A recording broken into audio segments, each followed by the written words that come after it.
I don't know. You guys may have seen the recent controversy surrounding Pastor Philip Anthony Mitchell.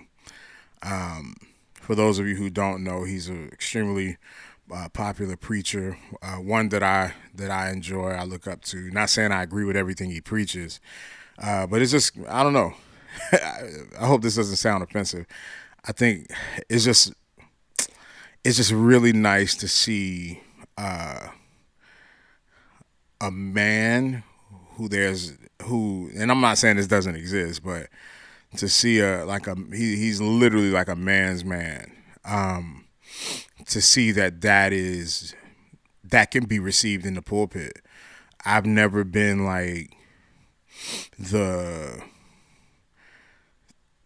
tight suit wearing. Not saying there's anything wrong with that. That's just never been my thing.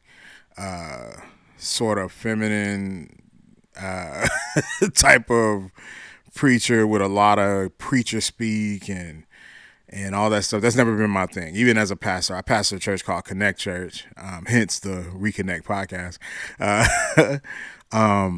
but I've just never been that guy. I preach in a hoodie and a hat, just like this, and my church loves me, but I always felt like this was kind of an unpopular thing, and so to see somebody who I could relate to in that way was just really really special. But him and Tim Timberlake, I believe is his name. They have a podcast called the Street Preachers Podcast, and they've been getting a little bit of backlash. They've been getting a little bit of hate, a little bit of backlash. So this is somebody who gives to the poor. This is somebody who, man, loves God genuinely, from what it seems, based on his fruit. Even just seeing the lives that are changed in his church, and so I was just kind of like, man, what could really be the issue? I just saw there was just a lot of controversy surrounding his name as of late, and I'm just like, man, what could it have been? And so basically, they're getting ready to go on a live tour for their podcast, the Street Preachers Podcast. They're getting ready to go on a tour, and they're basically selling tickets.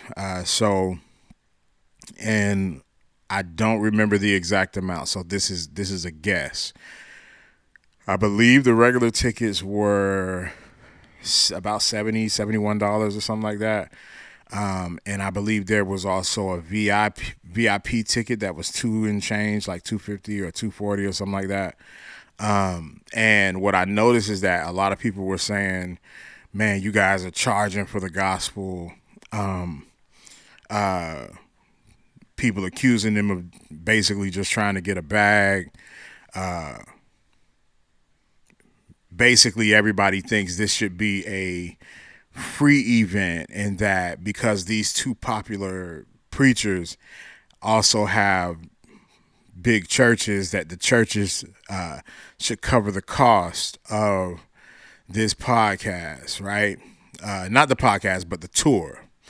And so I just wanted to share my thoughts on it real quick. This won't be like a long video, but I just wanted to share what I was thinking about. Like as I was watching all the commentary and seeing what everybody had to say, I just there were some things that I thought about, and I just thought it would be cool to share it. My thing is the whole charging for the gospel thing. Man, you got to do that with somebody else. Like you can't accuse Philip Anthony Mitchell of that, because man, if you really want to experience Philip Anthony Mitchell, you can literally every Sunday. Literally every Sunday. I believe, if I'm not mistaken, he had a prayer night in a stadium that was completely free. If I'm not mistaken, you can correct me in the comments if I'm wrong. But that was completely free. I believe it was covered by the church. He does not put his sermons behind any type of paywall on social media. Like if you go to his YouTube or go to 2819's YouTube, his full sermons are available. I've literally sat and watched full sermons from him for free. So I do believe in that context, the gospel should be available and free to everyone. However, when it comes to a tour, right? And I've never had to put on a tour. I put on a lot of events, obviously on a smaller scale. I'm not Philip Anthony Mitchell, but even in my context, I understand the I understand what it takes to put on an event and budget and expenses and staff and just having to pay people, how that works. And so I could only imagine what the budget would be for them because this is an actual tour, right? And so one of the craziest things that I saw in the comments, I should have put the comment here, was that their churches should pay for it. And I was like, man, so there are some really weird people in the world because this is both illegal and unethical. Like for you to say that these nonprofit churches should exist as capital for a for-profit business, which I'm assuming it's a for-profit business. I don't know this for sure, but I'm assuming you're gonna get revenue from YouTube, merch, books, all those things. I'm assuming there is a for-profit business in there somewhere, right? And so to think that a nonprofit should exist as available capital for this for-profit is a bit weird to me, right? It really exposes how uninformed a lot of people are when it comes to business. But listen, that's okay. That's why I'm here. I'm gonna help you. So, first of all, again, these are most likely two separate entities, right? Most likely the church is a nonprofit. Again, I'm saying most likely because obviously I'm not in their business like that. I'm just assuming based on what smart business looks like. I'm assuming this. So one most likely is a nonprofit. That's how churches have to be set up. The other one, which is the podcast, I'm sure is a for-profit because I'm sure they're making. Let me not say I'm sure. I'm assuming they're making money from it, which this would be a smart way to do it, right? And so church funds are church funds. You don't, especially as the leader or the owner or president or however he's listed, regardless, he has major influence over both, right? And so because of that, you should never look at the nonprofit as available capital for the for-profit, right? And so when the problem comes in here, right? Because a nonprofit can donate to another business. A nonprofit can donate to a tour. A nonprofit can say, hey, we're going to donate to XYZ. But the problem is when the nonprofit money is diverted for an insider private benefit, right? And an insider is someone with major influence over the church's finances and decisions, right? Even though I believe he kind of separates himself from the finances, there's like barriers and people that deal with that, for integral, for just to make sure that he is handling the church finances with integrity and all that stuff, right? So there's other people who actually deal with that based on, he did say that there are, there's somebody there. Like he can't just swipe the church credit card. He can't just do like there's and that's just smart, right? I believe every pastor should have some accountability there. However, he's still the pastor of this church, meaning he still has influence on how money is spent. So this is where it becomes an issue, right?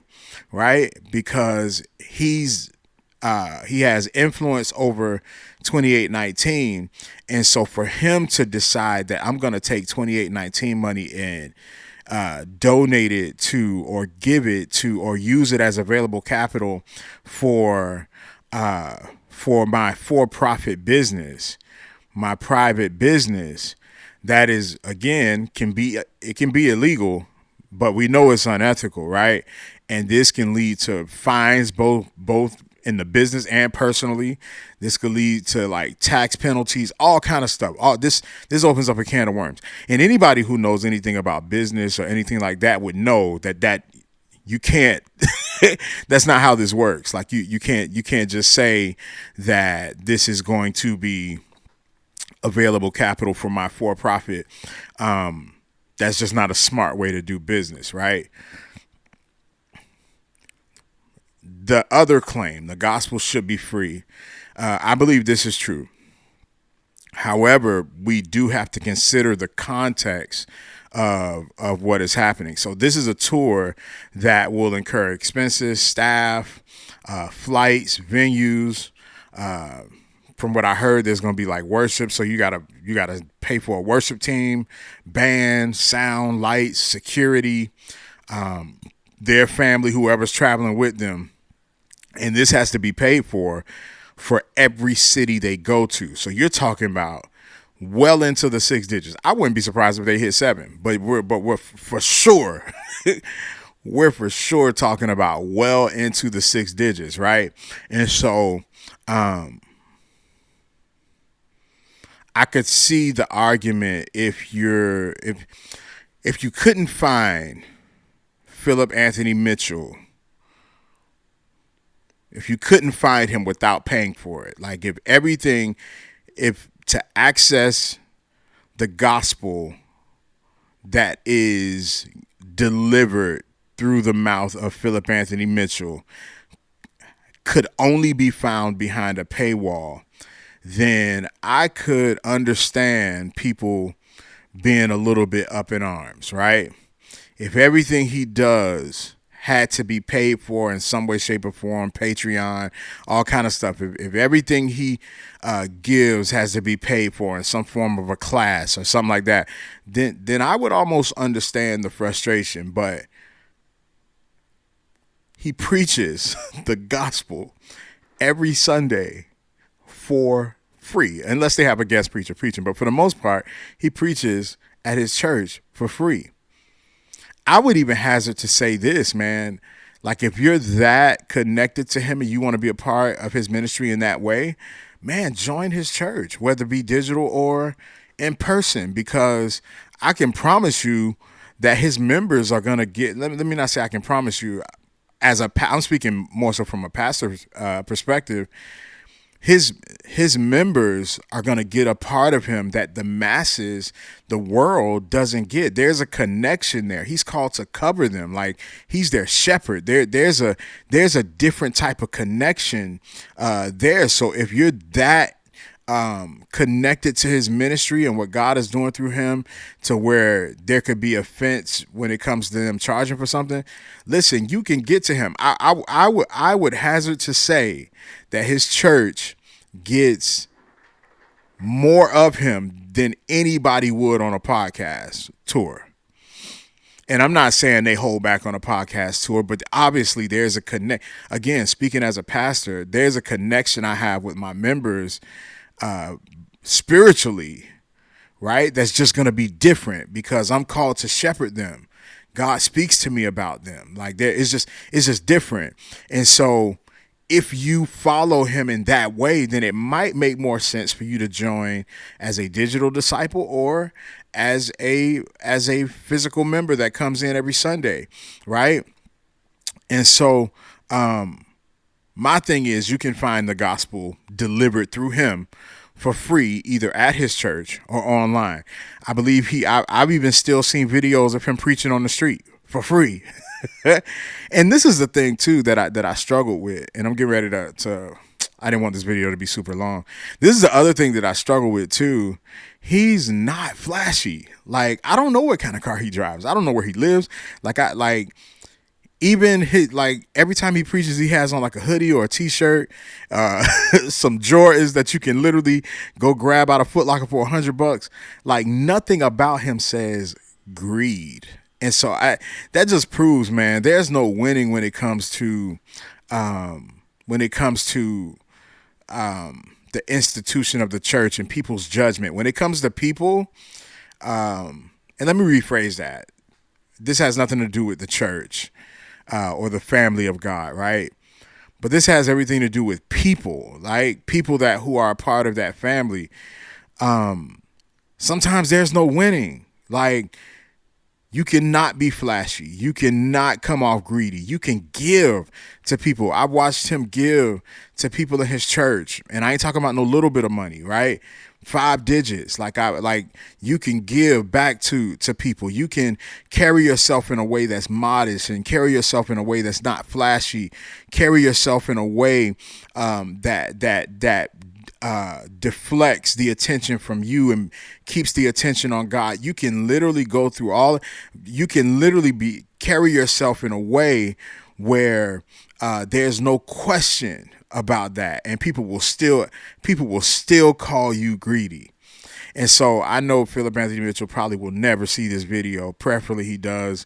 But if he somehow sees this, my encouragement to you, Pastor Philip Anthony Mitchell, would be, man, you ain't even got to explain.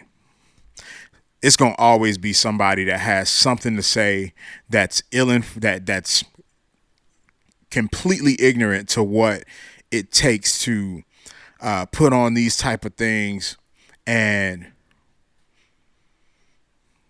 you just got to kind of accept that, hey, everybody's not going to be pleased with what I do. As long as God is pleased, that's all that matters, because there's always going to be somebody with something to say. So should the gospel be free? Absolutely, it should be free.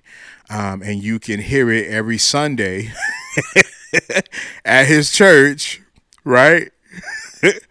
Where the church legally pays for the venue, where the church legally pays for the band, where the church legally pays for the worship team, where the church legally pays for security, right? You can go see him every week there.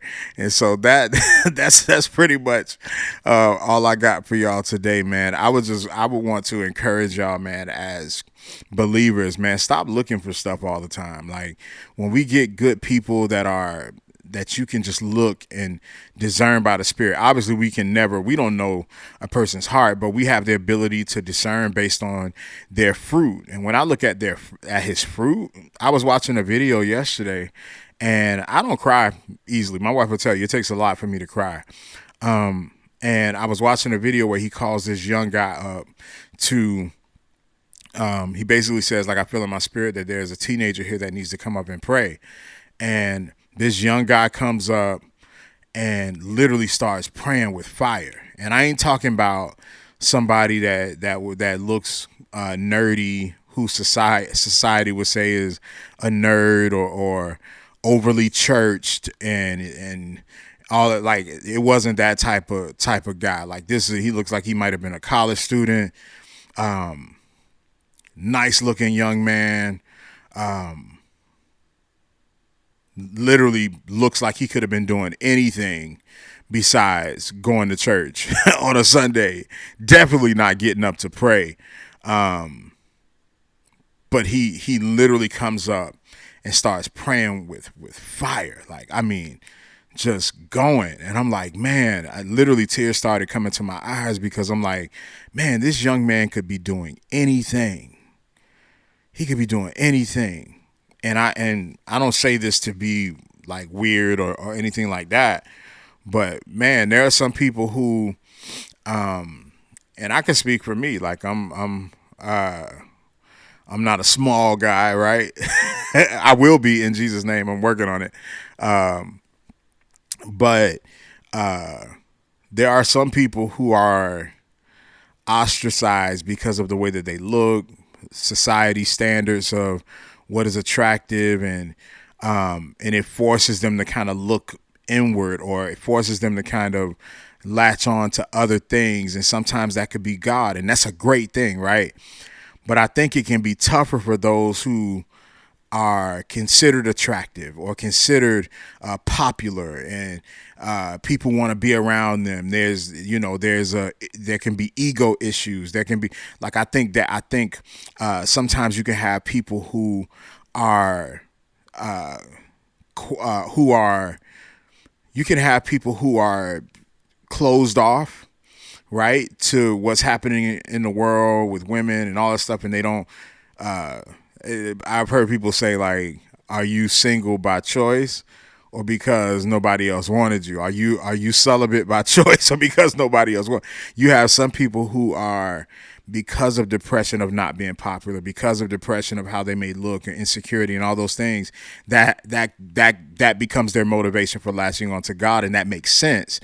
I think the reason it blessed me with this young man is because, again, he looked like somebody who he looked like somebody who literally, in my opinion, would could be tempted by all of these things: ego, pride. Maybe he can get really any girl he wants in college. Maybe there's many things that people are pulling him to do on a Sunday, right? Because he might be popular, have a lot of friends who may, or whatever the case may be. And so to see him get on stage and just start praying with fire, man, when I tell you that blessed me, literally tears started coming down my eyes. So, I see the fruit. And so we got to just start looking at the fruit and then giving people grace.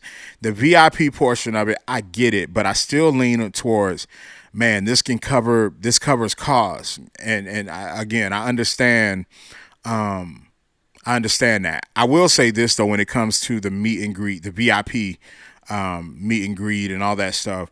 Number one, I believe it comes with books or something like that. But this is the other part, and I'm going to close it here. Speaking from a pastor, we never want to just show up somewhere, minister, then walk off the back of the stage and leave. Like, we enjoy like that part of us, and I believe it's just a part of being a pastor. That's just something God put in us. We love being around people.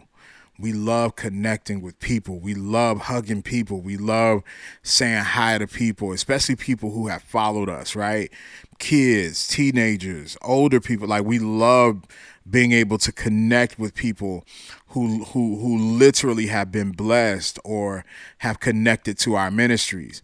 I think sometimes putting some form of a payment can ensure that you make it home at a decent time, because if there is no filter, then and I'm not saying that this is why they're doing that. I'm really just spitballing, thinking logically. Maybe this could be a way of still being able to connect with people and love on the people that have supported you and come to this event. But this may be a way of kind of putting some guardrails on it, right? And so that's just my thought. I don't know Philip Anthony Mitchell.